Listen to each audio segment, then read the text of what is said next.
wonderful episode of Elliott's Overtime Escape with your host, Elliott Maxwell. Elliott, I don't know about you, but I'm feeling 22, episode 22. Elliott, why don't you reintroduce our special guest for the day to the crowd? Yeah, for anybody,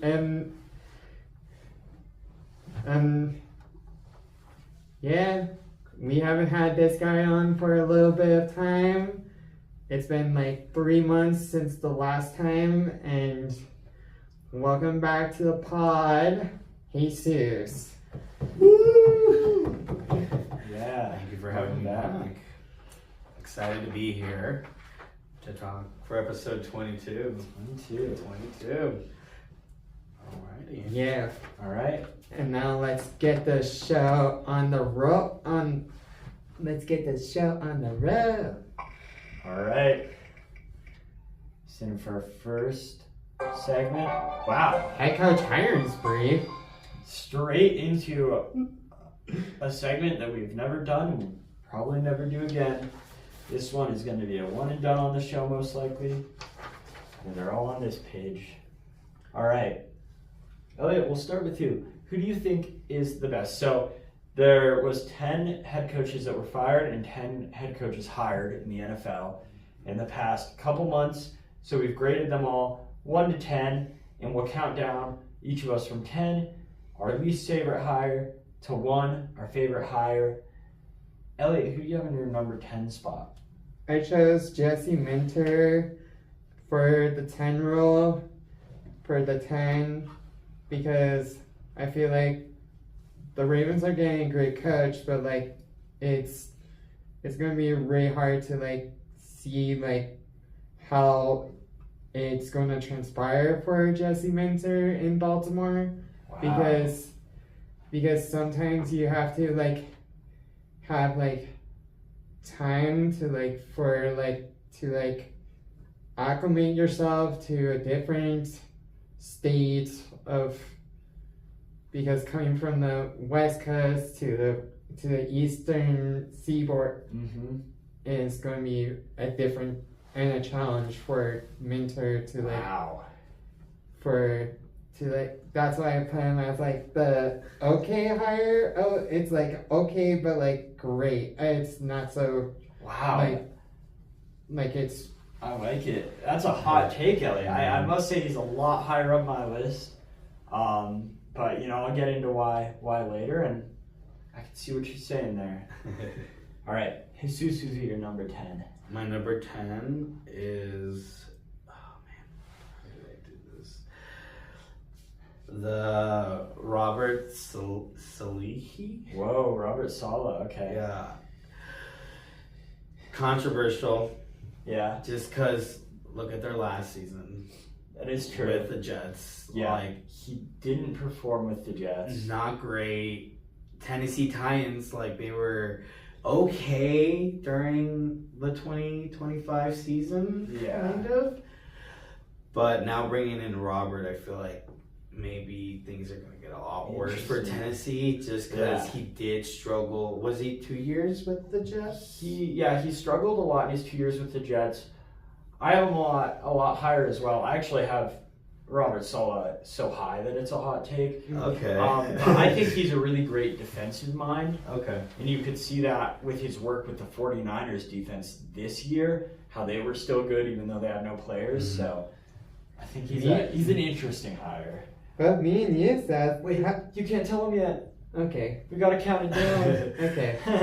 And like, you know, when he lost pretty much his whole D-line, he struggled. Like, look at the blowout, with Seahawks and the Niners. That is an interesting point. He did struggle towards the end of the season with that defense. That's why it's at the bottom. That's why I put it at the bottom. That's my number 10.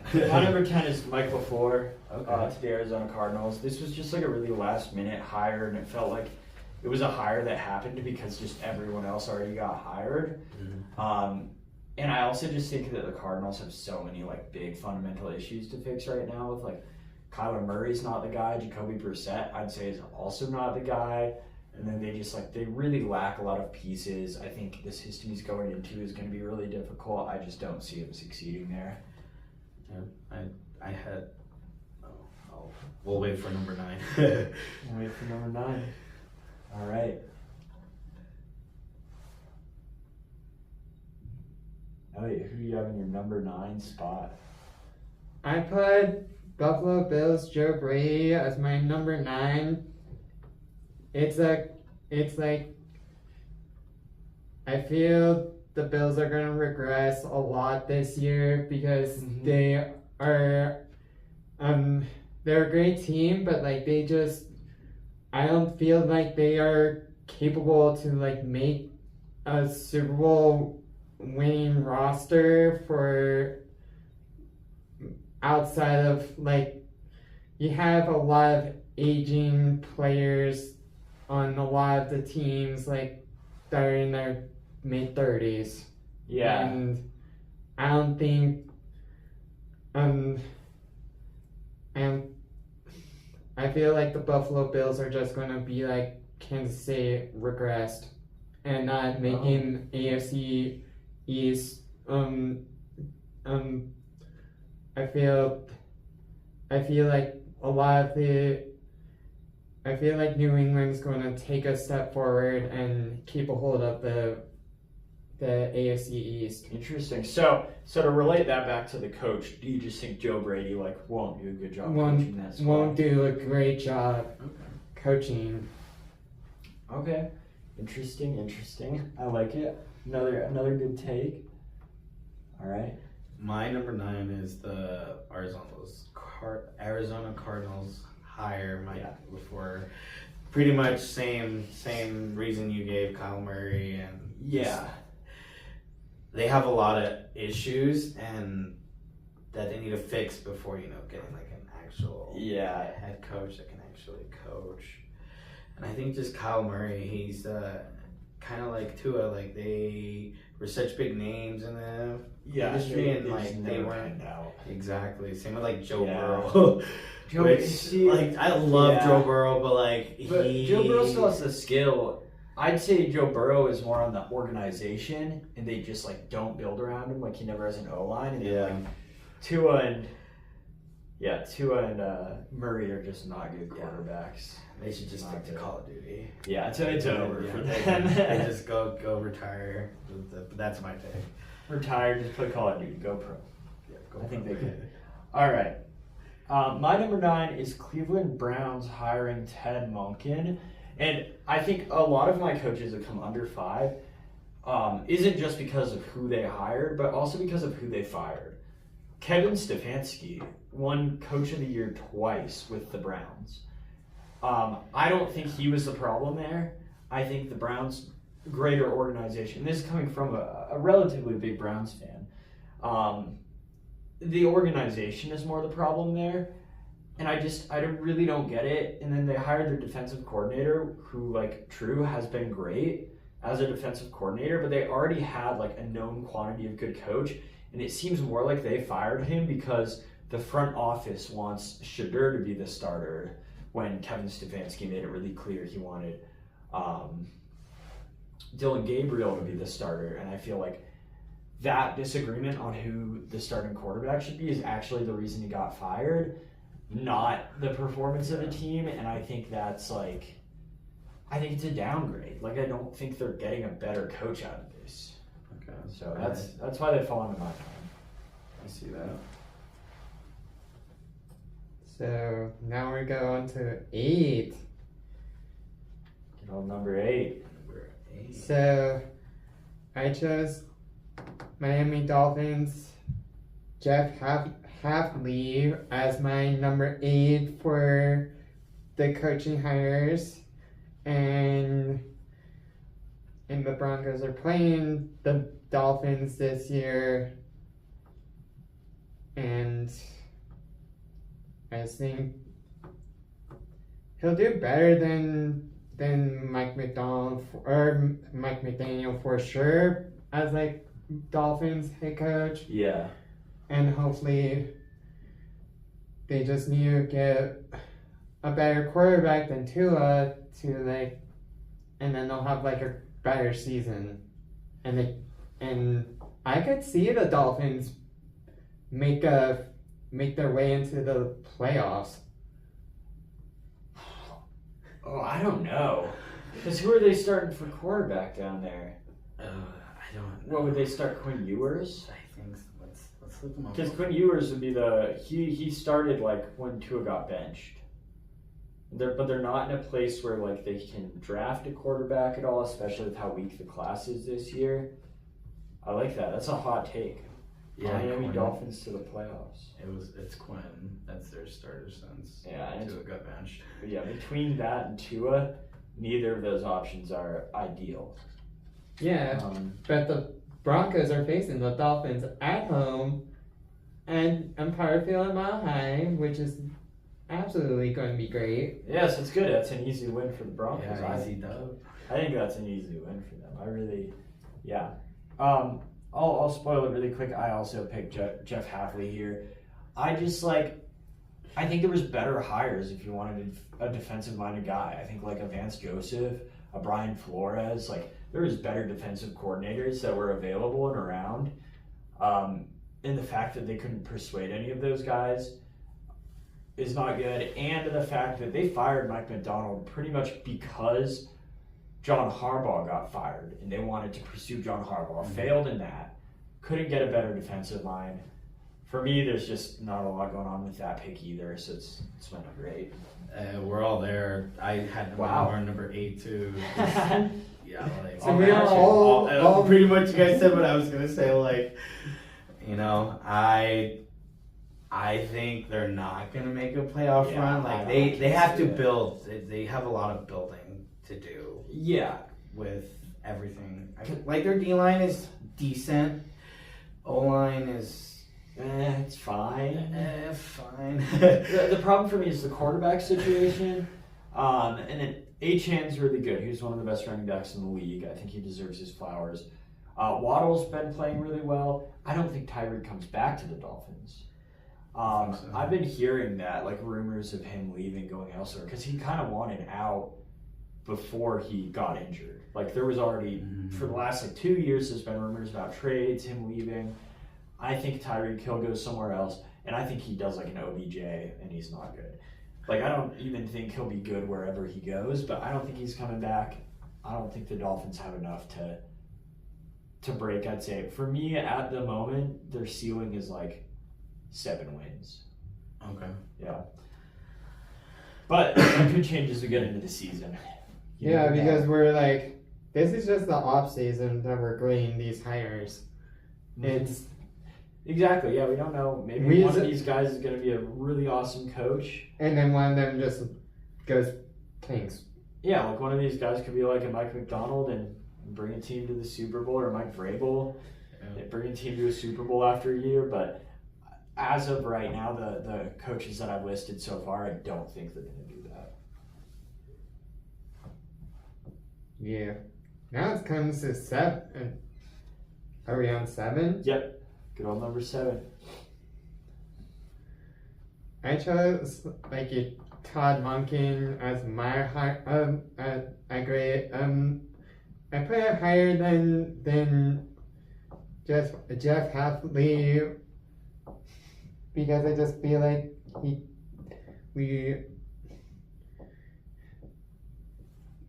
it's just early hiring. It's just early, and we just don't know what the season's going to pertain to all of these coaches. Because it's like the new season isn't going to start until September. So we won't know until the season starts. That's for sure. So that's why I chose Todd Monken over ranking him higher than Jeff Hafley, because I feel like the Browns could either go bad or worse, because the way that they were worse. Wow. And man,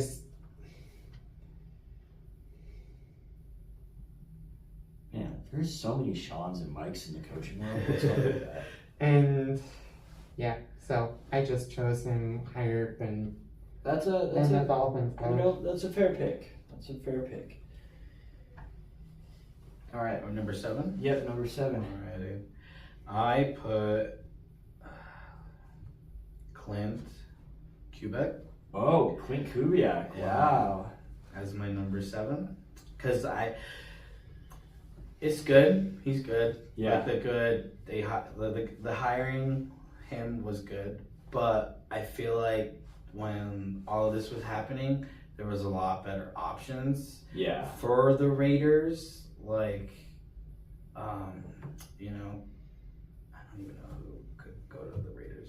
But anyways, yeah. Like they had a lot more options, and I feel like this was like after, you know, almost all the good ones were like hired and like put into a different team, and like he's coming from the Saints as an offensive coordinator. Seahawks. Sorry. Because he was with the Saints, with the Broncos, with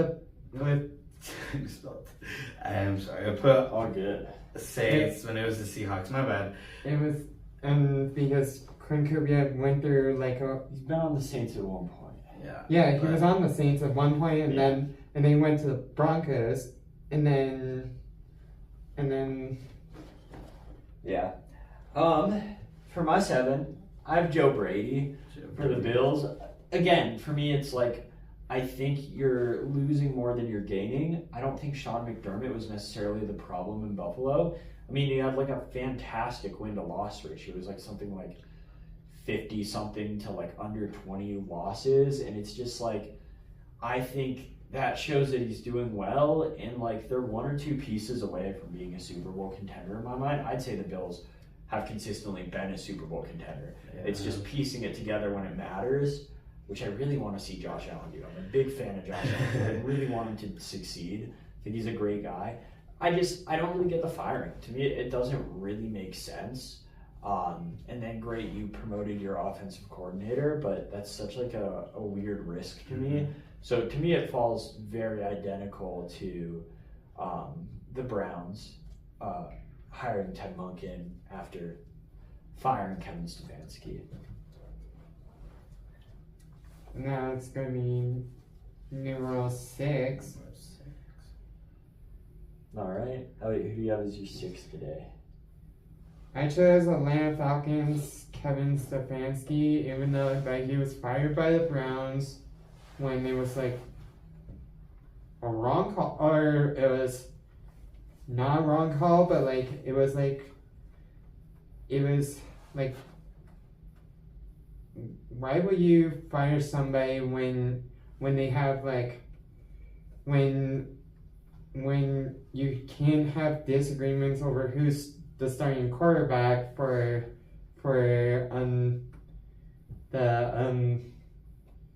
you can't have disagreements about who's the starting quarterback or not.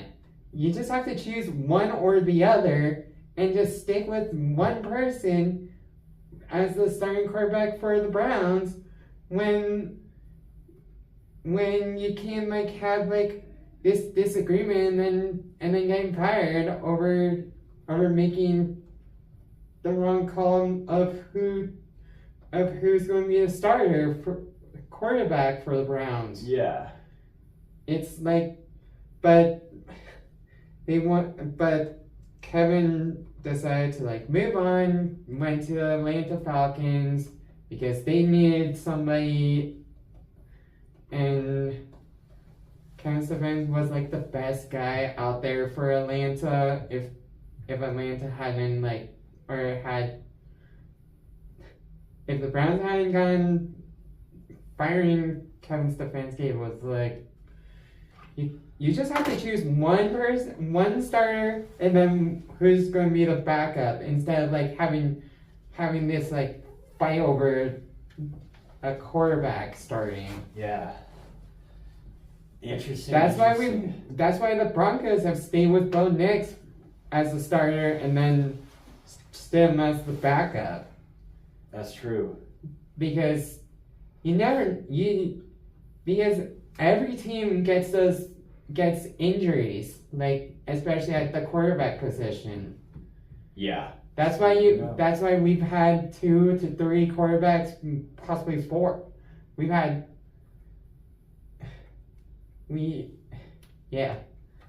Yeah. I like it. That's a good take. It's a hot take. Ranks once again a lot higher for me, but you know, that's why it's fun. All right, what about you? My number 7 is Todd. 6. Oh, 6? Are we at 6? I think so. Oh, 6. You just my bad. I can't count today. Me Either way, it's Todd Monken going to the Browns from being an offensive coordinator from the Ravens.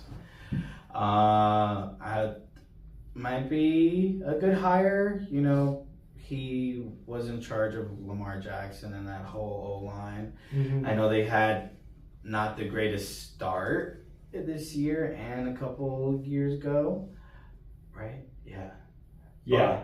But like they can put up numbers, and like when it comes down to scoring and like who they have on their O-line, I feel like with them the Ravens getting rid of their offensive coordinator and their head coach, like it's opening up big doors for them too. But like him leaving and going to Cleveland, especially with Deshaun Sanders, like he's a fresh quarterback. First season last year, not the greatest season, but I mean he is a rookie coming from Boulder, you know. Yeah, I think he has potential. There's some potential there. Not gonna go to the playoffs anytime soon or Super Bowl. I don't think so. They have had not historically good, but they've had a top 5 defense the last few years. So they just need the offense to be serviceable, and I think they could be a lot like the Texans were, say, this last year, where the offense wasn't good, but the defense was just so good. Mm-hmm. So I think it'll be interesting to see if they can pull that off. All right. That brings us on to number 5. Did you? Oh, did I not do my 6? That's my bad. No. My 6 is, let me find it really quick. Mike McCarthy going to the Steelers from being the Cowboys. From being a free... He was a free agent after he was the head coach for the Cowboys for a bit. This one's like fine to me, but it's just kind of uninspiring. I think the Steelers are also not in a great situation, surprisingly. I don't think Aaron Rodgers comes back, especially now that Mike Tomlin's gone. And I think if he does, he already regressed. I don't think he's coming back. I think he's done. And they're absolutely nowhere when it comes to draft picks. So, like, I think it's just too bad of a situation for Mike McCarthy to go into and succeed. I mean, the defense is the most expensive in the league, and it wasn't even, like, top 5. Aaron Rodgers is probably going to be gone. They don't really have any crazy weapons. DK Metcalf isn't that great. I just think that like the situation there is a lot worse than we think it is, and I think that's because Mike Tomlin was a really good coach. Not to say Mike Tomlin should have stayed. I think it was his time to go after like all that like mediocrity. Mm-hmm. But I don't think Mike McCarthy is the fix there either. So I think it's going to be a down season. I think the Steelers could come back in 2-3 seasons, but I think this next one's going to be pretty bad. I see that, though. All right. Now we're on to 5. Number 5. My number 5 choice, I'm choosing Arizona Cardinals Mike LaFleur as my number 5 out of the, even though I just chose him because he's coming from the Rams, being he came out of the Sean McVay tree of. Yeah, he's out of the Sean McVay tree. So it's better to have a coach that comes from some other place, there's coming from LA to the Cardinals, you're still in the NFC West, but you're fixing a team that's better than could be Las Vegas. Another classic Las Vegas stray. Another team that's better than Las Vegas. You heard it here first. I think Las Vegas could be pretty good next year. You think so? I don't know if that's a hot take, but I think they That's could be a hot pretty take. good. Dude, if Fernando Mendoza plays like a real human being, not like Geno Smith, and they work out a few of those O-line problems, I think they could be a lot better. I don't think they'll probably be they're win obviously the not gonna AFC win West the or division. something. I don't think they'll probably even be a playoff team, but I think they'll be a lot better than the Cardinals. I think the Cardinals are going to go down and the Raiders will go up. But I want to point out, we flip-flopped our number 5 and our number 10 because your number 10 is my number 5, Jesse Minter to the Baltimore Ravens. One of the best defensive coordinators in the league, in my opinion. He's a really young guy. We've seen young coaches have a lot of success recently. Mm-hmm. I think this is a really, really good hire for the Ravens because they need somebody who can keep that defense consistent. Because that defense has the weapons, it has the potential. They just need somebody that can keep it consistent, and I think he's the guy that can do that. And hopefully keep Lamar Jackson healthy. Yeah, and then I think the offense, if Lamar stays healthy, can, pull its own weight there. So I think Jesse Minter to the Ravens, for me, is a top 5 pick. I think it's a really good pick. What says you? Did I say Kevin Stefanski? You have not said Kevin Stefanski. Okay, yeah. I had him as I flip-flopped my 4 and 5 a couple times, but I have him as my number 5. Okay. Coming from the Browns, going to Atlanta. It could be a bad thing, it could be a good thing. I'm not sure. Nothing really pops out like big names from Atlanta, in my opinion. From other divisions, I can't think of anyone's names right now, but I don't know. It might be a good season. I'm not saying they're gonna win a Super Bowl. Yeah, they're definitely gonna win more games and hopefully not lose more, but definitely not a playoff contender either, nor a win. Not a playoff contender. Yeah, I don't think so. Just because with other coach hires in this next season. I see what you mean with other coach hires. And players just coming back healthy. You got the Giants with Cam and Dart, those two. I think other teams on this list could be better, but I think because of the division that the Falcons play in, it's such a poverty division. The Atlanta Falcons off record tied the Panthers and the Bucks last season and had a really strong end to the season. But I won't spoil too much about my pick. Okay. But I can see it. They can. What you mean. Their division is, not the greatest, but then you have to play other people in the NFC. Yeah, I just think the other people in their division will do bad enough and still Carolina pull that right around 9 wins at the top of the division, and I think Atlanta can surpass that this upcoming year. You think so? I think it's a hot take, but I think the Carolina Panthers are gonna stay on top of that division. For me, it's all just if Bryce Young plays well, and he's been really up and down for me, so it's hard to predict that team. All right, number 4. I chose Robert Saleh, even though that he did bad with didn't do great with the Jets, had a great time with the 49ers, and now he's going to Tennessee as their head coach. So I chose Robert Saleh as my number 4 ranked it higher than my number 5. Yeah, I also have Saleh as my 4, which is a hot take. It's definitely a higher consensus I've seen is people have had him in the 6 to 8 range mostly. Mm-hmm. I think that he'll do a good job. I do think that 49ers defense was really good for how little pieces they had. They had a couple games right at the end of the season, specifically the 2 against the Seahawks that were bad. But outside of those 2 games, they looked really, really strong against some pretty good teams with a bunch of really important people injured. And I think a lot of that was due to Robert Saleh's coaching. So I have faith. I don't think, the Titans are going to be a playoff team or anything, but I think we'll see improvement from them. And I think long-term he could be a good head coach there. All right. For me, my number 4, I had, like I said earlier, my number 4 and number 5 just kept switching. Mm-hmm. But I have Mike McCarthy going to the Steelers. My thoughts on that is so much the Cowboys, aren't the greatest team. They can still win games, and they had a decent O-line, not such a great D-line. Or my flip. I mean, it went both ways. Like, it was hard. Bad defense. But, like, it was a bad defensive line for the Cowboys.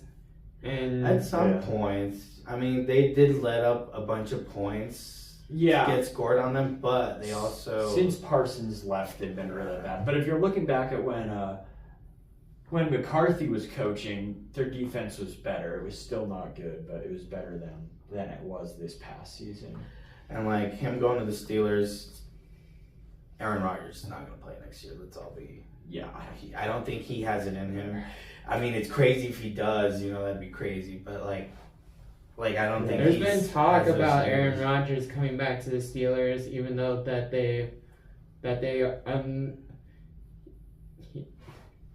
he hasn't said that he's done with the NFL. Yeah, he hasn't officially said he's done. I don't see him. I really don't see him coming back. Especially after that playoff loss to the Texans where he got sacked like 5 times, hit like 10, and his last throw in the NFL to date was a pick 6. I think he's just done.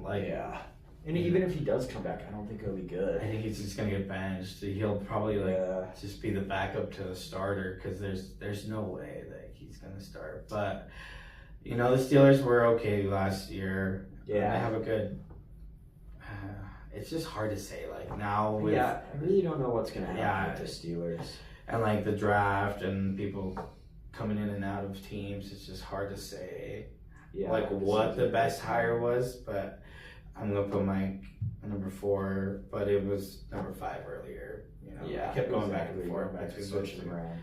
But that's my take on it. I think it wasn't the greatest, nor wasn't the best, but I think it'll now be okay. We go on to number 3. Number 3. Yeah. I chose Mike McCarthy going to the Steelers as my number 3 because I just really think that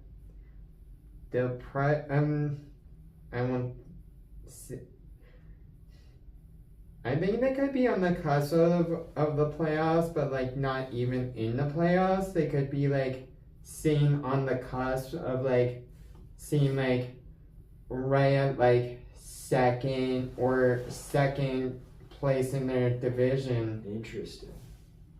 Because it was really hard for me to think of, and I just ranked it higher than Salah as my 4 because Steelers are a great team. They just need to figure out how to hold off Baltimore from taking the crown because Baltimore is just probably got better and Steelers, even though there's Aaron Rodgers might come back because that would be if they get more weapons, get some other pieces for the defense, it would be stellar. It would be I don't know. Because Aaron Rodgers hasn't said that he's retiring. But like we were talking about, even if he hasn't said he's retiring, 1, he still could. And 2, if he doesn't, he didn't look good last year. He, unfortunately, he wasn't playing that well. He was but the draft class for quarterbacks is worse. It's bad. It's bad. Yeah. That's why I think the Steelers are in a bad situation. Because they either go with a guy that's old and 42-year-old who hasn't been playing well, or they let him go and then have to try to figure something out in free agency. Maybe a Malik Willis or something. So, it's tough, but that's Rodgers come back. I put Jesse Minter in that division above Mike McCarthy hires-wise because I think the Ravens will be in the playoffs next year and the Steelers won't. So I ultimately see Minter doing better than I see McCarthy doing. So where's your number 3? My number 3 is going to be Clint Kubiak, Las Vegas Raiders, offensive coordinator on the Super Bowl winning team who kept Sam Darnold looking like a good quarterback throughout all of the playoffs and had that amazing run game and best, receiver in the league. I think that it's a really good hire. I think that he can really help to develop, most likely Fernando Mendoza, unless something really insane happens. I've heard very weird rumors of Lamar Jackson with the Raiders. I don't think it'll really happen. I don't think so. But I think that he can help build Fernando Mendoza up, continue to build Ashton Genty's confidence, because I am still a firm believer that Genty is a very good running back. The problem is his O-line. The O-line was really bad last year, one of the worst in the league. And if you have a really bad O-line, you're not going to look like a good running back. So I think it's a great hire. I'm really excited to see what he can do over in Las Vegas. We'll see. I had controversial Joe Brady from the Buffalo Bills getting promoted to head coach from offensive coordinator. I'm a believer in Josh Allen getting a Super Bowl. I really want him to get a Super Bowl. Me too. But unfortunately, he's in the AFC and he has to beat the Broncos in order and the Chiefs. And the Chiefs. Yeah, which is going to be if the who's going to be because I think the Chiefs are going to regress a lot. Regress even more than they did this past season. I think they went 6 wins. You see them going less than that. I feel like they'll probably be more of 9 or 10 wins, whereas it'll be middle, but more than last year, but less than the Broncos or the Chargers. So they're gonna get better. They'll get better, but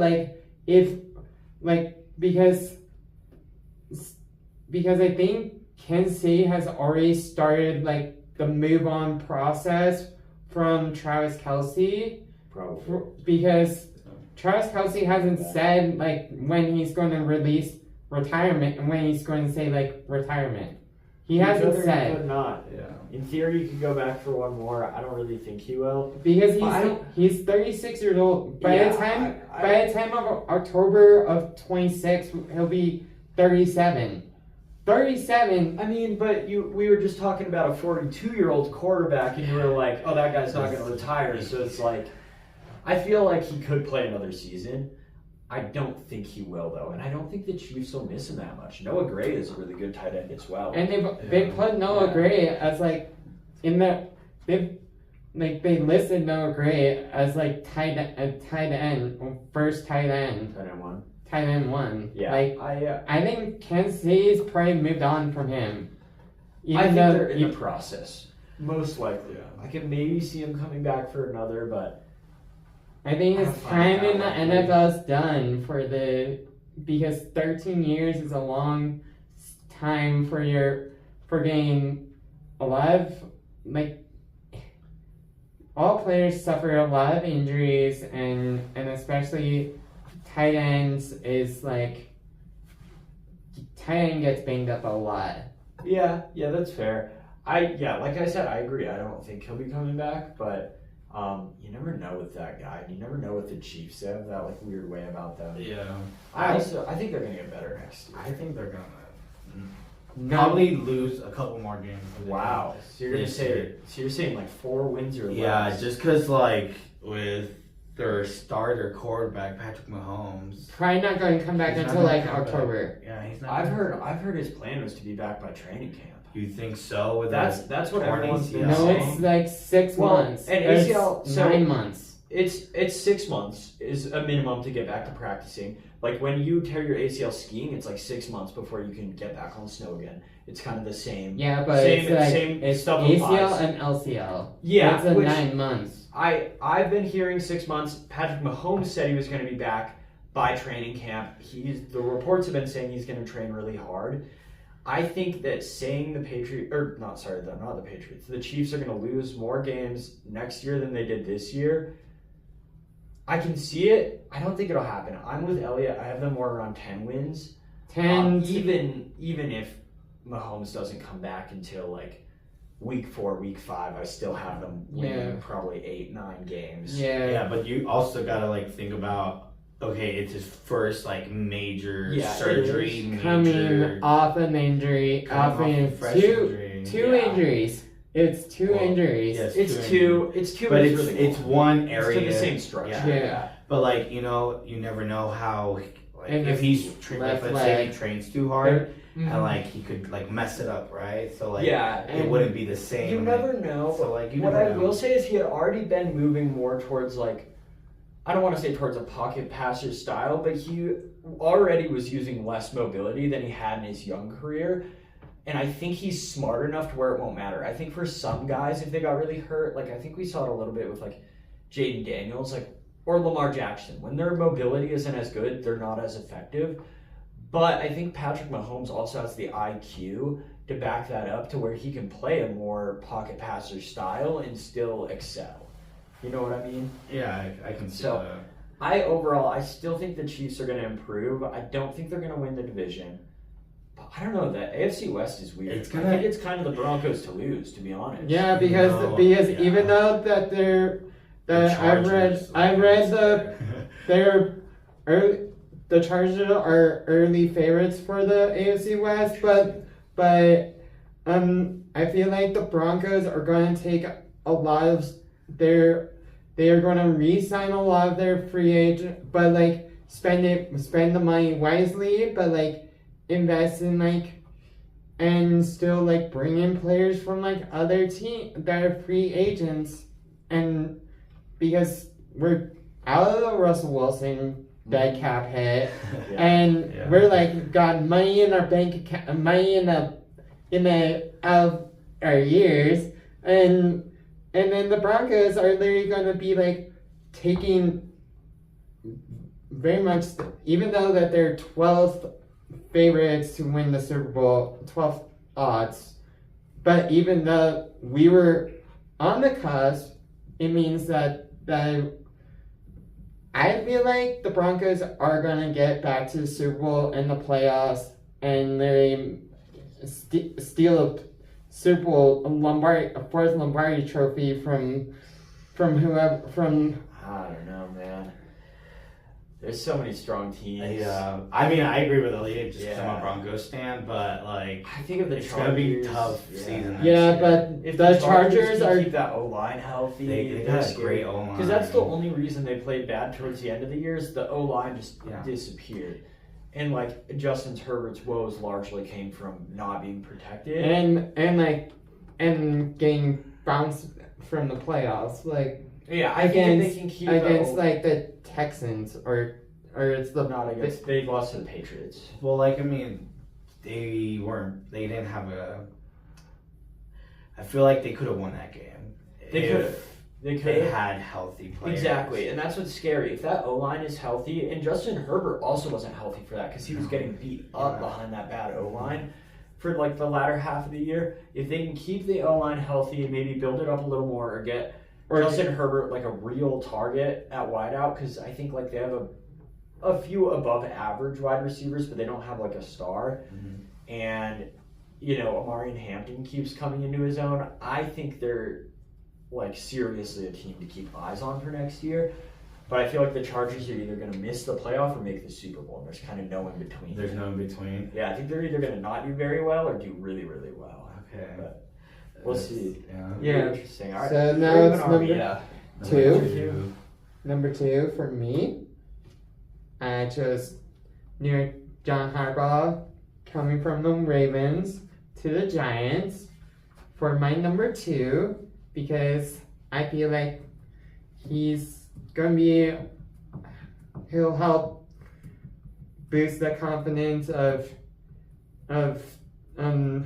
Jackson Dart, who's the starter at the Giants, and into like a winning like team better than like what they've had. Yeah. Coming up against like teams. Yeah, I think he's kind of high on everyone's boards. I think he can do really good stuff for the Giants. Yeah. And then now, who's gonna be up next? I don't know. Should we rock, paper, scissors for it? Who? You two? Or well, yeah, should we? Should we rock, paper, scissors? I'll let you go. All first. right. I had the Baltimore Ravens head coach hire, Jesse Minter. Yeah, I think it's coming from the Chargers defensive coordinator position. Yeah.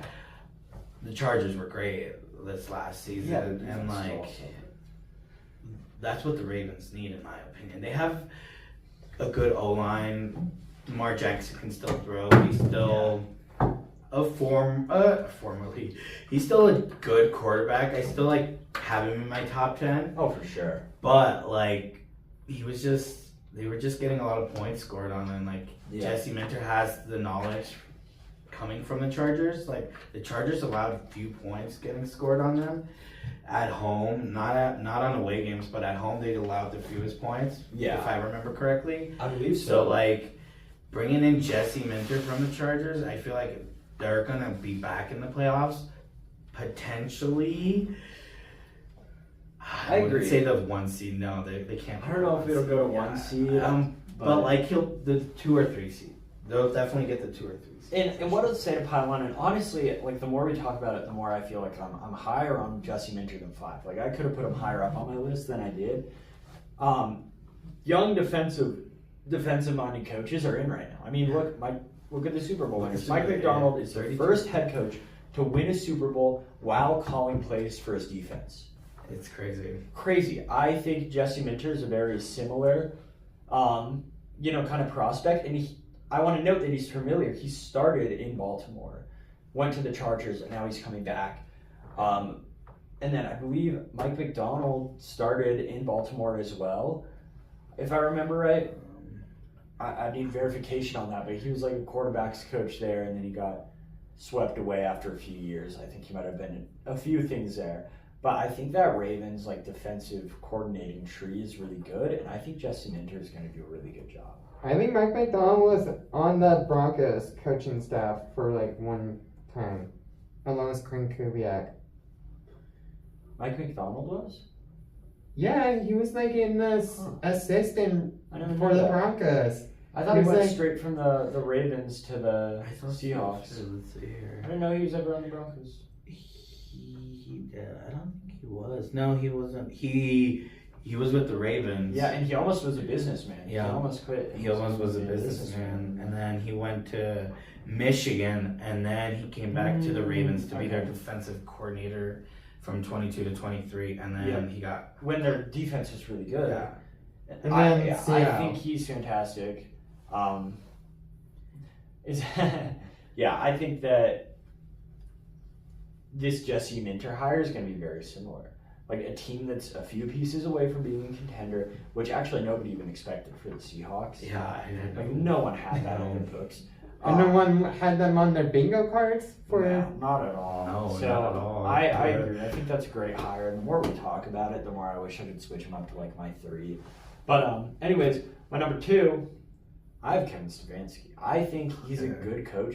The only thing is that I do think maybe he handled the quarterback situation in Cleveland a little badly. That's why he's in my 2. I think he's a great team, and I think there is a ton of pieces in Atlanta right now. You have 2 serviceable starters between Kirk Cousins and Michael Penix. Both are serviceable, and I think with his coaching, they'll become even better. You have, I'd say skill-wise, the best running back in the league. I think Bijan is the best running back in the league at the moment, at least top 3. Top 3, okay. Top 3 easily. I think top 3, you're talking him, Jonathan Taylor, and then who else does really stand out? James Cook, Devon Achane are all contenders for top 3. There's a lot. There's a lot of good running backs right now. Good running backs, hard to choose. for me, Bijan is safely top 3 though. I think he's skills wise super amazing. He's really great running. He's very similar archetype wise to CMC. Okay. They play in a similar way where he's in the pass game a ton. And I think that he'll be able to do a lot with that. The defense got way better this last year. And actually had one of the best pressure rates in the league. And I think that'll be really good. Stefanski was running one of the best defenses in the league over in Cleveland. So I think it's a good hire. I think it makes sense. And I think it's a big upgrade at head coach for a team that was already doing okay. almost making the playoffs, just missing that cut. I think it'll propel them forward. Yeah, now we go to our number ones and I chose Clint Kubiak as my number one, even though that he was your number 3. You heard it here first. Raiders to the Super Bowl 2027. No. Raiders Super Bowl. Best head coach hired to go to the Super Bowl. Yeah, but like the Raiders will take a step forward, but like not like they'll still be like competing in the West, but like not like competing for like the crown of the West. I just want to see them like do better than like get like maybe like 5 wins or 6 wins. Like get up above like where they were at like when they won like 3 games. Yeah. When I feel like Clint Kubiak and that roster in Vegas, even though that Max Crosby might be traded away to like New England or Commanders. I almost think that trade would be good. I think maybe they should trade away Max Crosby, get like 2 first-rounders for him, because they have like more needs than Max Crosby can fill. You know what I mean? And Max Crosby was like the thing that was like he got benched for most of the last 2 weeks. Last 2 weeks of the season, and that probably upset him. Yeah, he wanted to like start, and like they said no. Yeah, there's controversy there. I think that trading him away might be a good idea. I think they have some pieces. I mean, they have the best tight end in the league, in my opinion. Brock Bowers, I think, is genuinely the best tight end. I think they have a running back who, behind a better O-line, could be top 10 pretty easily, maybe even top 5.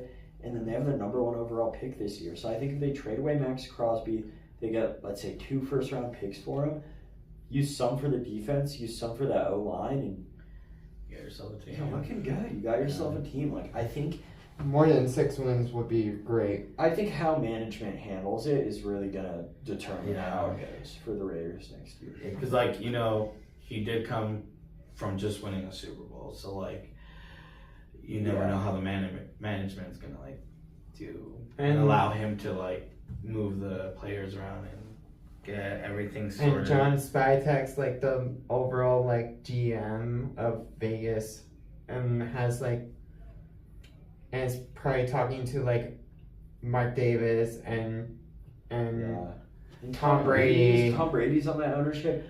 I think the Raiders have potential, and I think they're moving in the right direction. But they're not going to be competing. They're not going to compete. Very scary team. Yeah. They're not going to compete. Like they're not going to be like. They'll still be.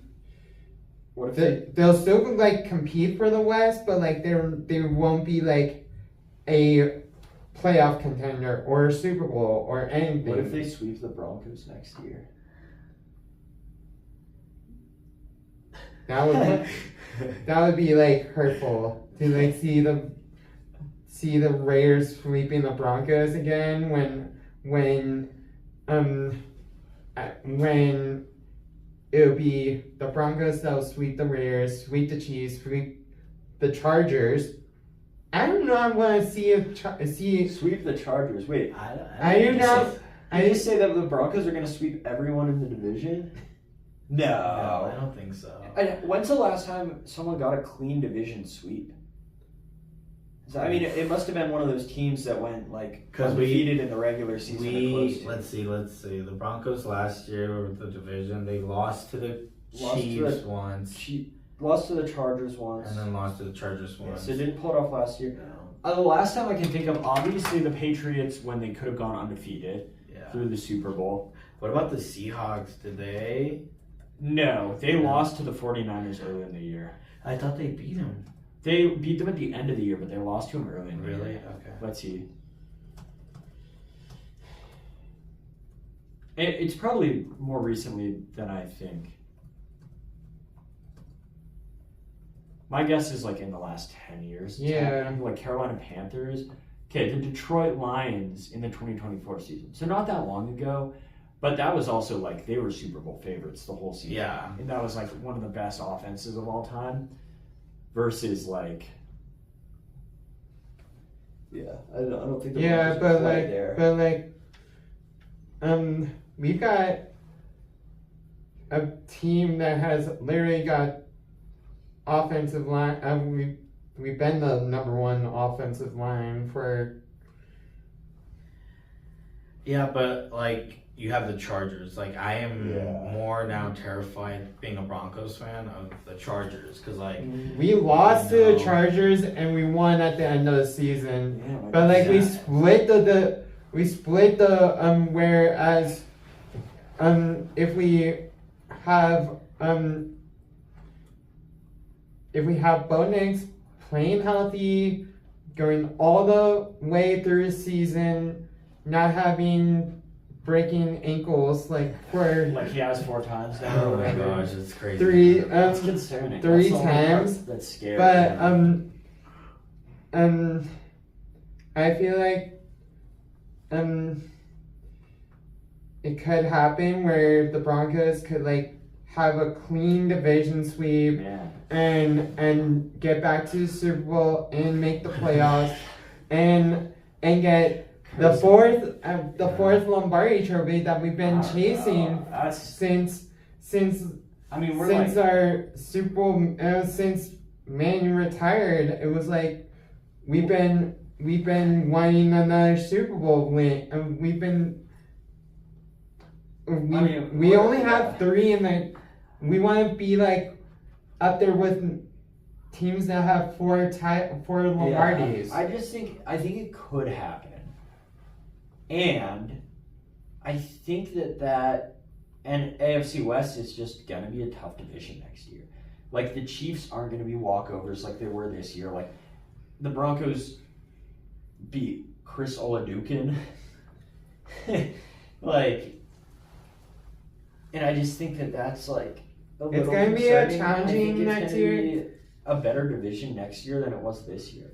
I think the Chiefs are getting better. I think the Chargers will be better. And I think the Raiders will be better. I think all 3 opponent teams will be better than they were this year. And I think that's concerning for the Broncos. Yeah, but like the Broncos have no dead cap hit and are literally have like $40 million to like spend, and the Raiders have more money than us, and they've got the 1 seed where we're picking. We're picking 30. We're picking 30. We're better than the Raiders, but they've got the worst record. But you just said they have more cap space. They have the number 1 overall pick. It's gonna be tough. It's gonna be tough, but we will see what happens because like it would be great. It would be great for the Broncos to have like a challenging Vegas team, but like trading away Max Crosby will be better for the Raiders to like help other teams that did have a bad record, like the Commanders had a 5-12. They won 5, lost 12. They lost 12, which was more than Raiders in terms of their record when they. True. The Commanders need more help than the Raiders, in my opinion. Maybe, kinda. They have an older team. The team's a lot older. I don't know. That's a whole other conversation. That's a different combo. That's a different can of worms. I mean, you could probably make a whole podcast out of who needs more help between those 2 teams. All right. Now, number 1. Yeah, who's your number 1? I feel like we have the same number 1. I think we do. I have John. Yeah. I mean, he's going into a situation where I think the Giants, if they started Jackson Dart earlier, Cam Scatteroo didn't get injured, Malik Neighbors didn't get injured, I think they could have been a playoff team this last year. And I predicted them to be a playoff team before the year. I think they would have been without those injuries. So I think he's already going into a playoff situation with like a young quarterback who's looked really good. I mean, I think it's just like, to me, it's like obviously the best hire, the best team, the best situation. So, because like they're scary. the Giants are hungry for a Super Bowl and like making it to the playoffs. Like you saw them like I know after they beat like the Titans of the NFL, like the Eagles and the other teams. Exactly, yeah, they beat like the Eagles. They had some good wins. They had more wins over 500 during the regular season than the Patriots did. Isn't that funny? That's crazy. But I'm excited. I feel like they're definitely gonna be. I don't want to jinx them, but like I feel like they're gonna be Super Bowl contender with how injury prone they've been. But they're scary. They got some scary. Well, true.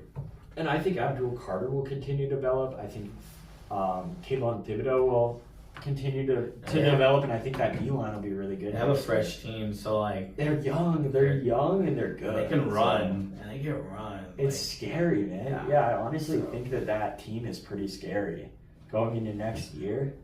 I almost have them as like possible outside contenders for a Super Bowl. Really?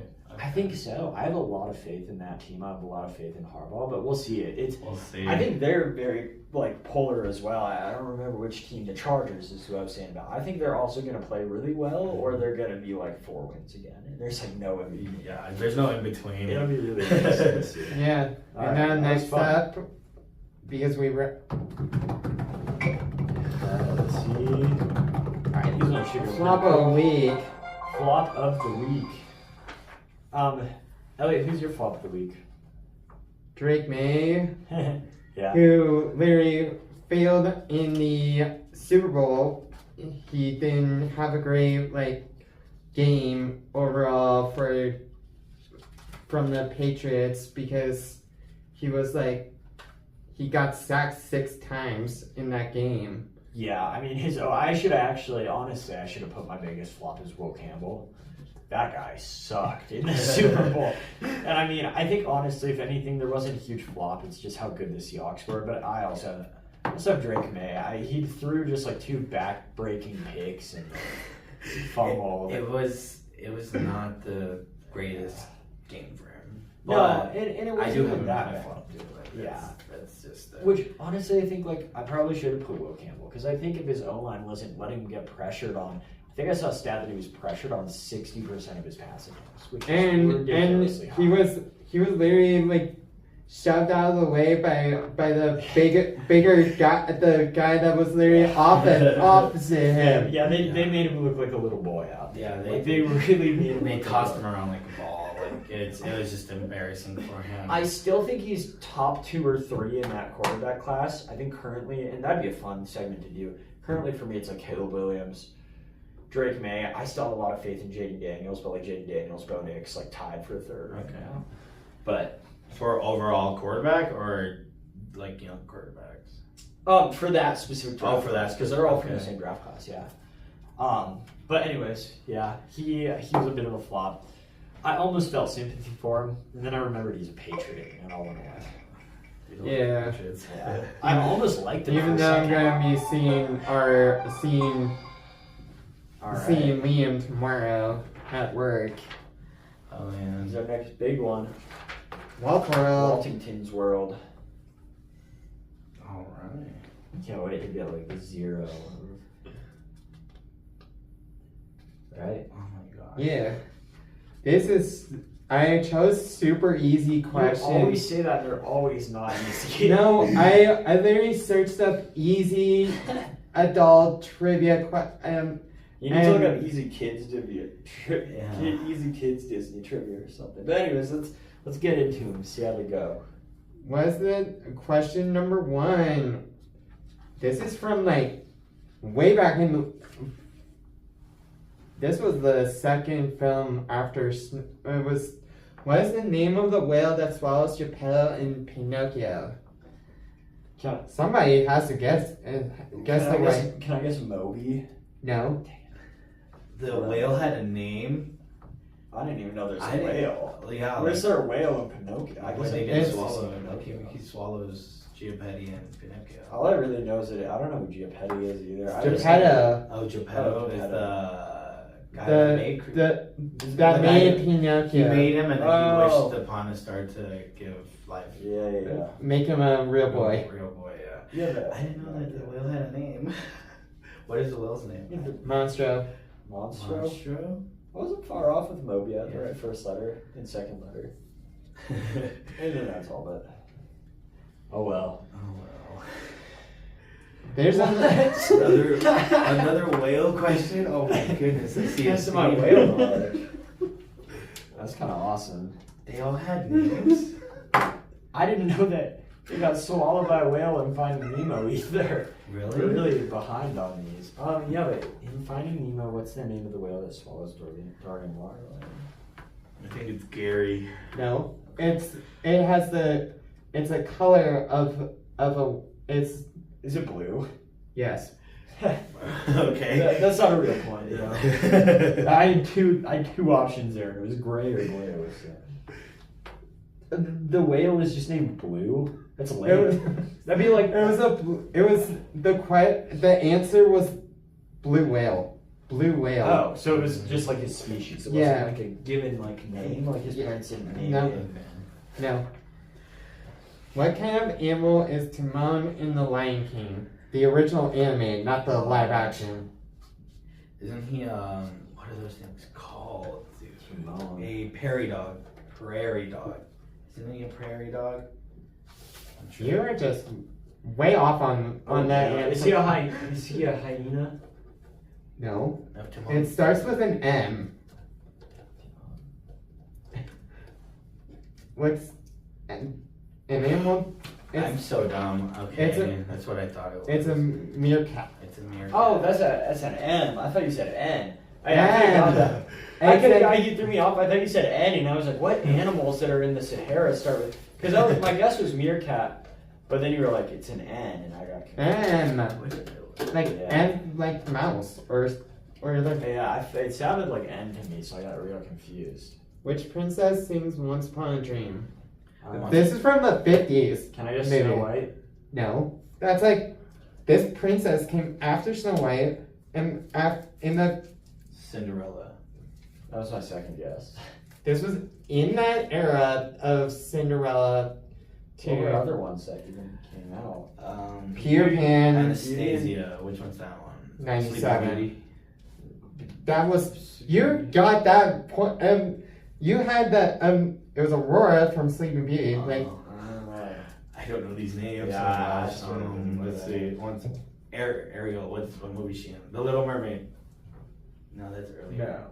You had that point. You got that point. I got the point. For what? Like the Sleeping Beauty, Once Upon a Dream. Okay, cool. You got the movie. I got the movie. Got the movie. Then I'm counting my blue point then. Yeah. All right. Where does Winnie the Pooh live? The forest. In a tree. 100-acre wood. In a tree. You got that point. Yeah. You got that point. 2 points for you. He lives in a tree in the forest and he eats a big tub of honey in his red shirt. That's all I know about honey. Anyway. In Alice in Wonderland, what is the Queen of Hearts' famous saying? This is from the 51 animated film. Is it I'm the Queen of Hearts? No. That was worth a guess. Oh, what is she famous that she Isn't there like something where it's like everything's weird down here or something like that? No, it's not. It's the one that she threatens, like, Alice. She threatens. Like, wait, and she says that like frequently? Like, no, just the once when Alice is in her like area and then she just says the line where and then the cards like that are the knights. Oh, is she like chase after Alice? Is she like I'll kill you, Alice in Wonderland? That's almost. Yeah, you just need the exact one. I don't think. I don't know. Off with their head. Off with their head. Oh, off with their head. It's like. I need to rewatch these movies. That's like your home. That's probably going to be homework for you. Off with her head, she said. Yeah. It's brutal. Especially for a Disney kids movie. I know, man. From like it was made after a Cinderella. Okay. It was 1951, 2 years before Peter Pan. There's like it was Peter Pan, and just recently it was like Peter Pan and Snow White's anniversaries, like February 3rd and February 4th. Like their movie releases were like last week, or it was a week ago. It was like the 3rd and 4th. That's crazy. And Cinderella's release was also this year too. Was it? It's a long time. I never knew that that's what the Jack of Spades was famous for saying. It was the Queen. Oh my bad, the Queen of Hearts. The Queen of Hearts. You need, yeah. We need to brush up on our like, Disney knowledge. This is like a weekly thing for me too. Yeah, as soon as you're with your girlfriend, you guys should watch Alice in Wonderland. Alright, I'll find time to watch it. I'll do my best. All right. You have a long list of movies that you haven't even started. I do. I have a very long. I mean, how many movies does Disney put out? Like 200? I have a lot to catch up on. Except for Cars 1, 2, and 3. I know those ones really well. They have so many movies. It's like ridiculous. Yeah, Disney made a ton of movies and they still are making more. Most of them are sequels now. And like, most of them are live action Is too. it Disney like cryogenically frozen, or is that a myth? That's like a absolute like myth that okay. because people have said that he's kind of like in a hyper chamber or something, but they've said like false, and they've been who said it's false? Like people Was it Disney? It's like he's been crying, like they've buried his ashes in Glendale. Okay. Like he literally died and then like was like and was buried in Glendale with like his with the like he's like the rumors of him being kind of like frozen underneath Disney and is like secret tunnels and is like hey, I was just curious. I just heard it around. Just wanted to check in. Yeah. See if you knew anything, any insider knowledge. All right. 10-minute drill. It's time for the news.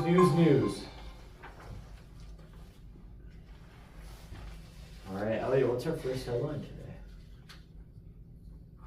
Winter Olympics athletes celebrate their winning and the medals start breaking off ribbons. Yeah. And I literally read today that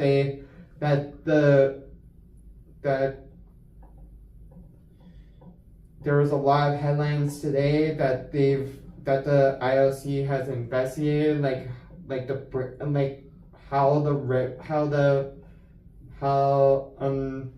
the medals are breaking off the ribbons, and it's like they will have the athletes will have to return the medals to like get replacements for the one and repaired, because there's ribbons and then there's like something that they like must have hit to cause the breaking of the metal off the ribbons. Like there's a release point for the metals from the ribbons, and they must have accidentally popped off the release. Pop. Boom. Metal. Release the metals from the class that the medals are on the ribbons for, and kind of bad look for the Olympics. Yeah, you want 4 years to prep and your medals are breaking. I mean, yeah, you don't want your gold medal, especially your gold medals. Yeah, but like they've said you have to go get you have to return it through channels to get a replacement with a medal on the ribbon and not have a ribbon breaking, because it's just a bad look that they break in the first place. You'd think they make those durable. Exactly. Because they I've got medals from 5Ks that they don't break, and I'm but they are they've told the two people that had their medals break off their ribbons are probably going to get their medals replaced or repaired so then they can have an actual medal from the event that they competed in, and then like have it where it's actually like on the ribbon, so then when you're taking it home, you're like not having to like have another like medals falling off the ribbon again. Don't want that. All right, our next headline for the day. Gase was hired by Los Angeles Chargers as offensive assistant. He started with the Jets for 2 years. Yeah. For like the early part of the Jets, like 2019, 2020, or 20,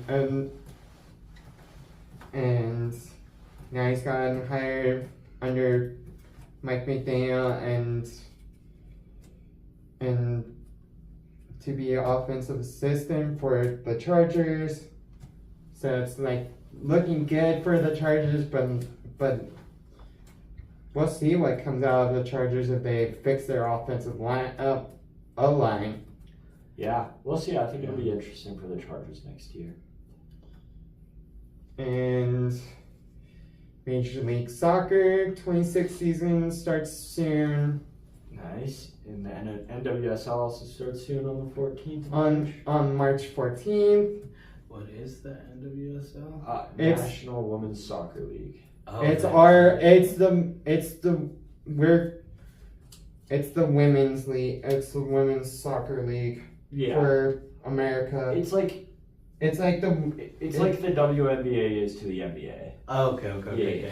And so like it's Major only League Soccer, but yeah, it's only the American league. Yeah. Okay, It's they don't not have national. they don't have any national people coming in. No, I don't think so. Yeah. Okay. Because Lindsay Heaps is coming from Lyon to Denver Summit, and that's going to be That'd be cool. And like I said, Denver Summit probably is going to be top 8 and in the playoffs. We'll see. It'll be interesting. Alright. Gus Bradley from San Francisco 49ers become Tennessee Titans defensive coordinator. Interesting. Salah's bringing over his guys. Yeah. His people that he knows. Which, we've seen before can either go really good or really bad. I think it'll be interesting to see how it goes for the Titans. And Lindsey Vonn sustained complex tibia fracture at Olympics. Rip. Yep, rip. Probably the last race and as a pro. And I saw this morning or yesterday that she was in a hospital bed and had her leg up. I believe it. I would too if I had a complex fracture on my tibia. Baltimore Ravens named Anthony Weaver as defensive coordinator coming from Vegas, I think. Oh, interesting. Interesting. It's like always interesting to see like Vegas people become Baltimore Ravens people. And then you type this one in. I did. Burke Rude wins men's slopestyle at the 2026 Winter Olympics over Alex Hall, who got silver, and Luca Harrington, who got third. I put this in there because I don't agree with the judge's decision. I really like Burke Rude, but I think that Alex Hall and Luca Harrington's runs were both more deserving of a gold medal than his were, and it brings into question the judging at the Olympics. And if we expect absolute perfection out of the Olympians, we should also be expecting perfection out of the judges. So, yeah. Simple headline. Simple, easy headline. Are they all from the U.S.? These? No, Burke Rude is from Norway. Burke Rude's from Norway. Alex Hall's from the U.S. Luca Harrington is from New Zealand. Okay. Yes, all over the place. Yeah. All right. And yeah. So now, fourth topic. I don't know. Is it fourth? It's fourth. Fourth, is it? Yeah. because we had Oh, this might be fifth. fifth. I think this might be the fifth. Yeah. All right, well, defense of the week. You can fire these ones off pretty quick. Oops, we'll have to hopefully not spin that again. Defense of the week, for me, Seattle Seahawks. There's only one it could have been. Yeah. Unless you went to another league, but I stuck with the NFL. The Seahawks defense played insanely good. Me too. Yeah. We're all there. Like, it was such a good Super Bowl for them. And they literally random mock around Will Campbell and the other guy on the left side of Patriots.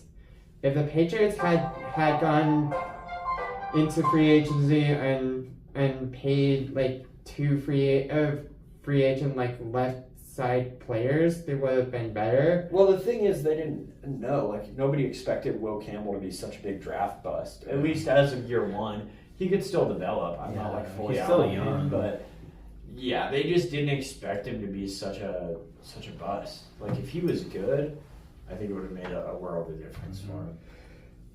All right, next is our Olympic medal count.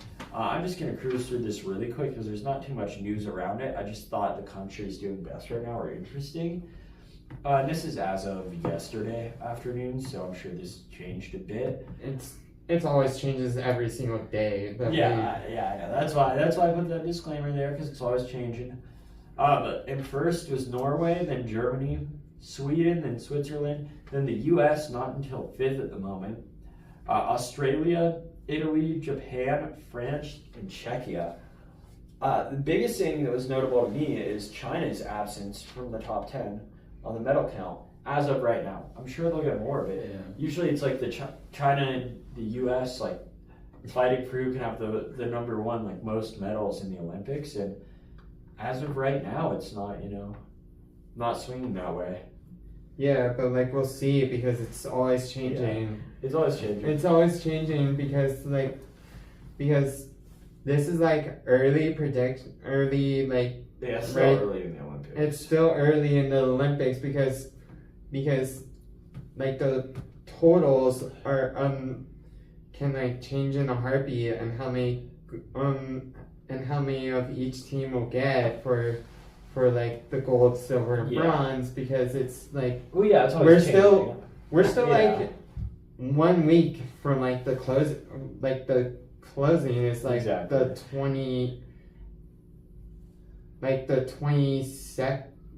It'll be the 22nd. Yeah, I just found it interesting, and I think like if it was to be a fair comparison, you'd have to compare like all of the EU to the United States and China. You know what I mean? Because the population in the U.S. and China are just so much bigger. So. Yeah. All right. Let's keep it rolling. Whoa. We already did this one. I just gotta hide it. Goodbye. All right. Now to our last two topics. Player of the week, and then the last. Player of the week. And then the coach of the week for the last. Yeah. All right. Elliott, who do you have as your player of the week? I chose the quarterback of the Seattle Seahawks, Sam Darnold. He literally play like absolutely like teared up the field on Sunday night. He played well. He had a good game. Solid game. Big thing is he didn't commit any turnovers. That was huge for him. Yeah. And he proved the haters wrong. He did it. Yeah, because he was by the Jets, and then he was the backup to Brock Purdy for a year, and then. All right. I didn't want to hear about how he was really good on the Vikings, and the Vikings let him walk, and then the Vikings didn't make the playoffs this year. Yeah, they could have kept him, but he wanted $40 million, and I mean, see why he proved that he's worth 40 now. I can see why they let him go, though, because his last few games for the Vikings were really, really bad. So they went out and let him seek, and he found a good offer for him. So because ultimately he was a free agent, it wasn't like they traded him. Yeah, he just found a team that was willing to pay more. But anyways, my player of the week, I was actually going to do Ernest Jones IV. He had a great defensive day. I'm gonna say the Seahawks kicker. I low-key wanted him to get MVP. That's who I was gonna say. Yeah. That's the kicker. Like Most field goals ever in Super Bowl. in a Super Bowl game. That's crazy. What's it? 4 or 3? 5. Oh, Five. Yeah. Because they had, what was the 3. 29-7, right? 29-13. It was 29-13. He got 5 because the previous record was 4. And like a few kickers had got 4 in the past. He was the first kicker to ever get 5. No, he killed it. I mean, yeah. And it was windy. It was windy in Santa Clara too. Yeah, honestly, my player of the week, defense or special teams for the Seahawks. Because also the punter was insane. He was like always pinning the Patriots inside the 5. It was a good game. It was a good special. Crazy. But Kenneth Walker won the MVP. He did, and I think it was a deserved MVP. No, I don't disagree with that MVP. I would have liked to see it go to the kicker more because I think it would have been funny. But at the end of the day, I think at least out of the offensive players, he deserved it the most. Well, he's the running back, right? Yep. Yeah, didn't he? Like if they didn't count that last TD, he would have gone some kind of close record, to 200. I don't think it would have been a record as to total yards because total yards, I think the record's like 210-ish. And if he got that last TD, it was like a 60-yarder. He would have been around like 190, I think. Oh, okay. But he was like, I mean, he had a fantastic game. And he had a couple called back for ticky-tacky penalties, so I really think that he deserved it thoroughly. Yeah, that offense really ran through. No, they killed it. Last one. Of episode 22 of the pod. Least valuable. Actually, I'm changing my flop of the week to the ads for the Super Bowl this year. They sucked. The Super Bowl ads were really bad this year. You think so? It was just all AI. It was all AI ads. Yeah. It was either made by AI or it was for AI or it was for gambling. I wasn't a fan of ads. I normally, if like the Broncos don't go to Super Bowl, which is a lot of years, I've been watching the Super Bowl for the ads and the halftime show. But like, what I noticed too is like they were just not the greatest. No, they're like boring. Like, where are the movie ads? Like that's what the Super Bowl stuff used to be funny. There used to be all sorts of trailers. Yeah. The Bud Light one was good. I like that commercial where they were all rolling down the hill and then Shane Gillis like walks down and he's like, "What are you guys all?" I thought that was funny. I thought it was like really well shot, really well like produced. And I liked the Cadillac F1 teams like unveiled because I'm an F1 fan. That was cool. And that was cool because they like no one had seen that car until then, so it was kind of like whoa. And I didn't expect it. I didn't know that was going to be a thing, so it was cool. But there's just a lot of commercials where I was like, man, this is like lame. I feel like I'd see this any other day of the week. So. Yeah, but Disney decided to like hold off their trailers for like until like online or the Grammys. Yeah, I wonder if maybe, I mean, it's still one of the most viewed things ever, but maybe they don't like value it as much because of social media, Instagram. Well, I feel like I heard that they charge an insane amount. It's like millions of dollars for like a 30-second ad. 30-second ad. Yeah, it's ridiculous. You know, you gotta think about it with corporations, you know, some of them don't have because Disney's going to be Disney's going to be Disney has the money to spend. But Disney is going to be taking care of the. They're going to be. They've released their promo for the Super Bowl next year, and they're going to be handling the Super Bowl stream. Super Bowl on Disney Plus. It's gonna be like it's gonna be like Mickey Mouse running football. It's like those games. Yeah, but it's SpongeBob and Patrick. It's the ESPN and ABC are handling the Super Bowl coverage. Wow, that's crazy. Disney Super Bowl. They're taking over everything.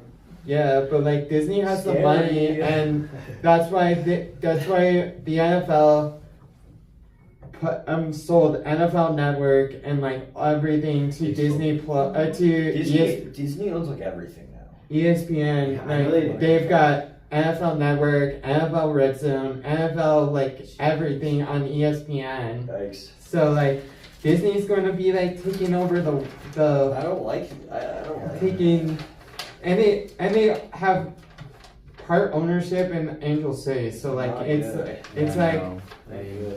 They're doing too much. Now we got Coach of the Week. Coach of the Week.